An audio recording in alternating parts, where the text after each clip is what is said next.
Assalamualaikum warahmatullahi wabarakatuh. Saya Yuwanda Enilza dari kelas 3E Budidaya Tanaman Hortikultura Politeknik Pembangunan Pertanian Goa. Di kesempatan kali ini saya akan memaparkan materi tentang manajemen produksi dan manajemen pemasaran. Materi yang pertama yaitu manajemen produksi. Di materi manajemen produksi ini, saya akan memaparkan materi yang pertama yaitu konsep dan ruang lingkup manajemen produksi agribisnis, yang kedua perencanaan sistem produksi, ketiga pengendalian produksi, keempat sistem informasi produksi, kelima pelaksanaan produksi agribisnis, dan yang keenam adalah pengawasan dan pengendalian produksi agribisnis. Lalu di materi manajemen pemasaran, saya akan menjelaskan materi tentang pertama konsep dan ruang lingkup manajemen pemasaran agribisnis, kedua perencanaan pemasaran agribisnis, dan yang ketiga adalah teknik penjualan produk agribisnis. Langsung saja kita masuk ke materi tentang manajemen produksi agribisnis. Yang pertama adalah konsep dan ruang lingkup manajemen produksi agribisnis. Produksi agribisnis dapat diartikan sebagai seperangkat prosedur dan kegiatan yang terjadi dalam penciptaan produk agribisnis, seperti produk usaha pertanian, perikanan, peternakan, kehutanan, dan hasil olahan produk-produk tersebut. Manajemen agribisnis dapat diartikan sebagai seperangkat keputusan untuk mendukung proses produksi agribisnis, mulai dari keputusan perencanaan, pengorganisasian, pelaksanaan, pengawasan, pengendalian, hingga evaluasi proses produksi.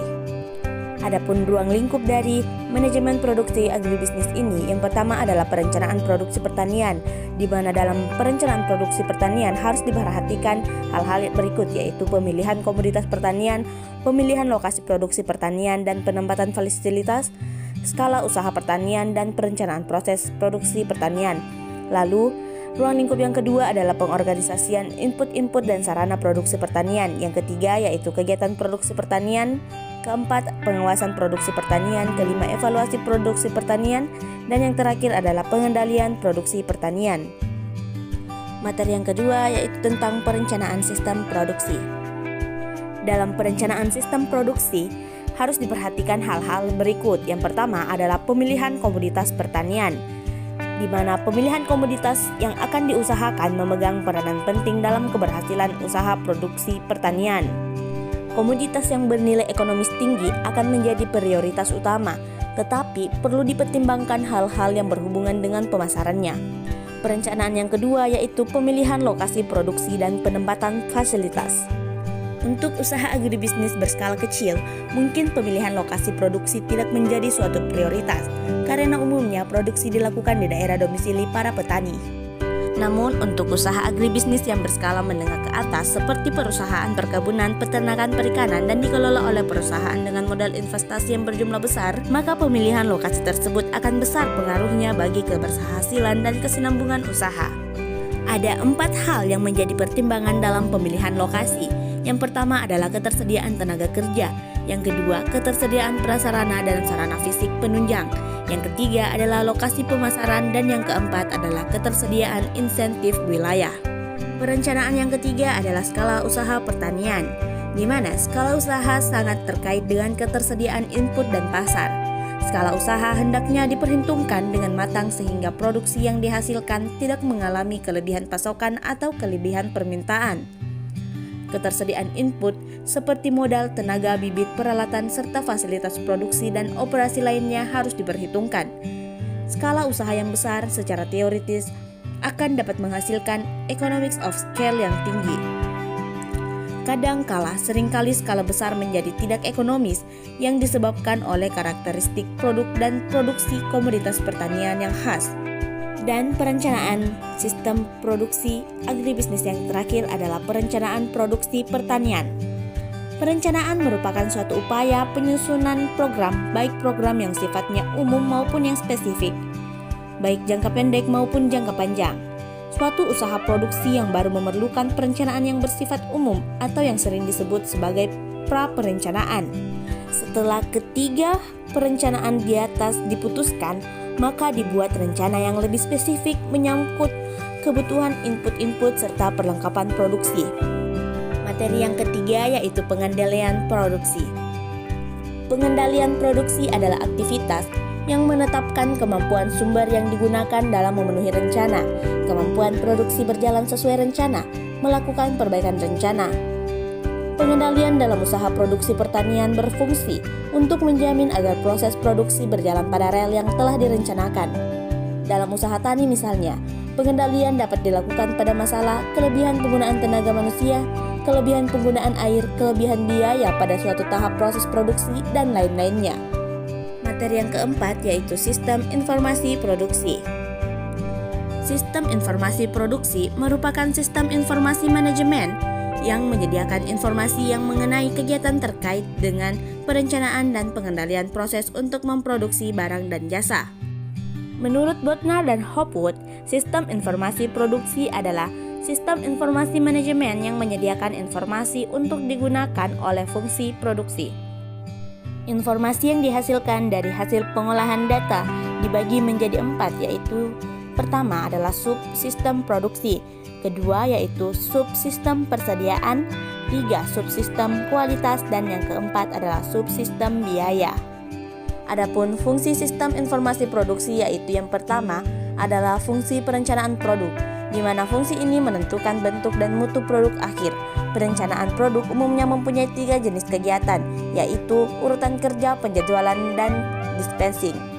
Fungsi kedua yaitu fungsi persediaan, di mana fungsi ini berhubungan dengan kegiatan persediaan bahan baku, mutu, waktu, dan tempat dengan memperhitungkan biaya serendah mungkin. Fungsi ketiga adalah fungsi pengawasan, di mana fungsi ini menentukan kegiatan pelaksanaan agar tetap sesuai dengan rencana produksi.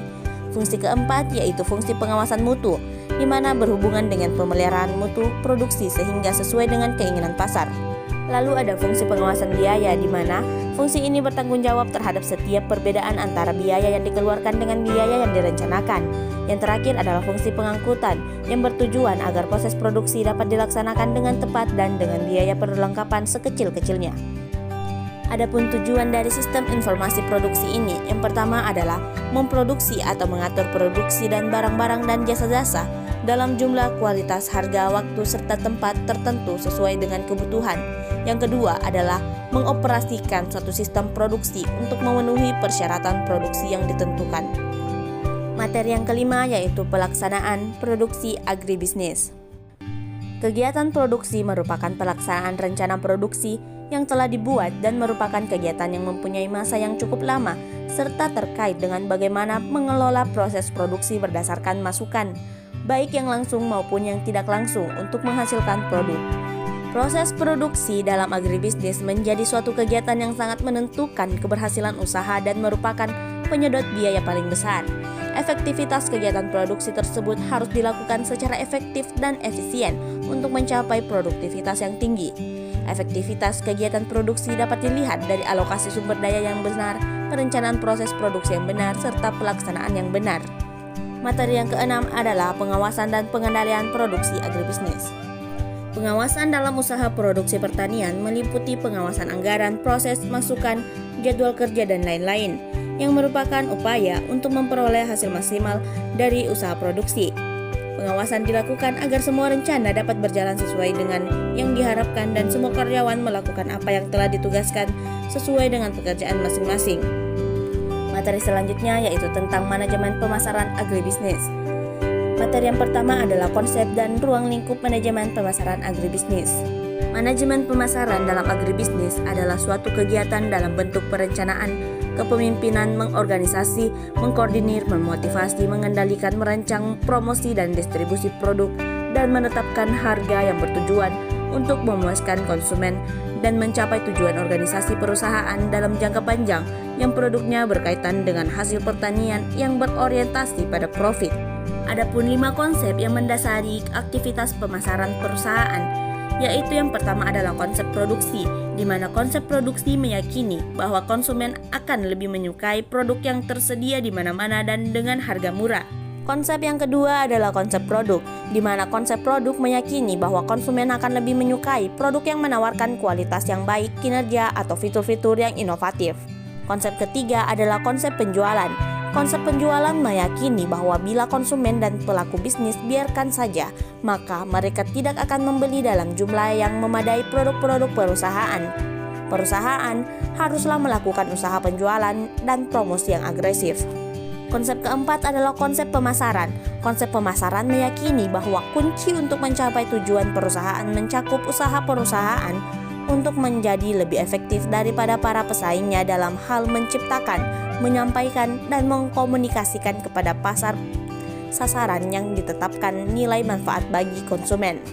Dan konsep yang kelima adalah konsep pemasaran sosial, di mana konsep pemasaran sosial ini meyakini bahwa tugas perusahaan adalah menetapkan kebutuhan, keinginan, dan kepentingan pasar sasaran, dan memberikan keputusan yang diinginkan secara efektif dan efisien daripada para pesaing dengan cara-cara yang menjaga atau meningkatkan kesejahteraan konsumen dan masyarakat. Sasaran akhir dari kegiatan pemasaran produk agribisnis adalah sampainya produk agribisnis tersebut ke tangan konsumen, dan konsumen mendapatkan kepuasan karena terpenuhi kebutuhan dan keinginannya. Untuk itu, perlu ada beberapa kegiatan yang harus dilakukan dalam pemasaran produk agribisnis yang dinyatakan sebagai fungsi pemasaran produk agribisnis. Materi yang kedua yaitu perencanaan pemasaran agribisnis. Secara umum, perencanaan dalam agribisnis terdiri dari 5 aspek atau 5 langkah, yaitu yang pertama, penyusunan vision and mission statement agribisnis. Yang kedua, perencanaan pemasaran atau marketing plan. Yang ketiga, perencanaan produksi atau production plan. Yang keempat adalah perencanaan keuangan atau financial plan. Dan yang kelima adalah perencanaan sumber daya manusia atau human resource plan. Ada 2 hal penting dalam aspek perencanaan pemasaran, yaitu pertama mengenai posisi perusahaan di kalangan industri, dan kedua berkaitan dengan informasi pasar dari produk yang dijual di perusahaan. Termasuk diantaranya mengenai siapa yang membeli produk perusahaan, tipe konsumen seperti apa, berapa kemampuan konsumen dalam membeli produk, harga produk yang diinginkan. Termasuk dalam aspek perencanaan pemasaran adalah mengenai strategi marketing yang akan dijalankan perusahaan, apa iklan yang akan dipublikasikan, dan media mana yang akan dipakai perusahaan. Dan materi yang terakhir adalah tentang teknik penjualan produk agribisnis. Teknik penjualan adalah pengambilan keputusan-keputusan tentang biaya pemasaran, bauran pemasaran, alokasi pemasaran dalam hubungan dengan keadaan lingkungan yang diharapkan dan kondisi persaingan produk pertanian. Teknik pemasaran untuk meningkatkan penjualan ada 5. Yang pertama yaitu mengenali pelanggan.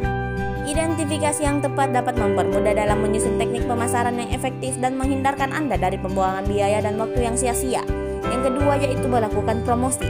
Melakukan promosi dengan menggunakan televisi, radio, internet, atau membuat poster atau pamflet. Yang ketiga adalah memilih lokasi yang strategis. Pemilihan lokasi merupakan salah satu strategi kita untuk menjaring pelanggan. Lokasi usaha yang strategis dan tepat dapat dengan mudah dijangkau oleh pelanggan. Lalu yang keempat yaitu menggunakan internet marketing. Dengan menggunakan internet marketing, kita dapat berinteraksi secara langsung dengan konsumen tanpa dibatasi ruang dan waktu. Kita dapat menampilkan produk usaha pada website, blogs, Instagram, dan situs lainnya. Dan yang terakhir adalah menjalin hubungan yang baik dengan konsumen. Menjalin hubungan yang baik dengan konsumen merupakan teknik terakhir yang harus kita pegang untuk mencapai kesuksesan dalam berbisnis. Sekian video dari materi yang dapat saya paparkan untuk kesempatan kali ini. Semoga materi ini dapat bermanfaat untuk kita semua. Maafkan jika ada kesalahan kata di dalamnya. Sekian, wassalamualaikum warahmatullahi wabarakatuh, dan terima kasih.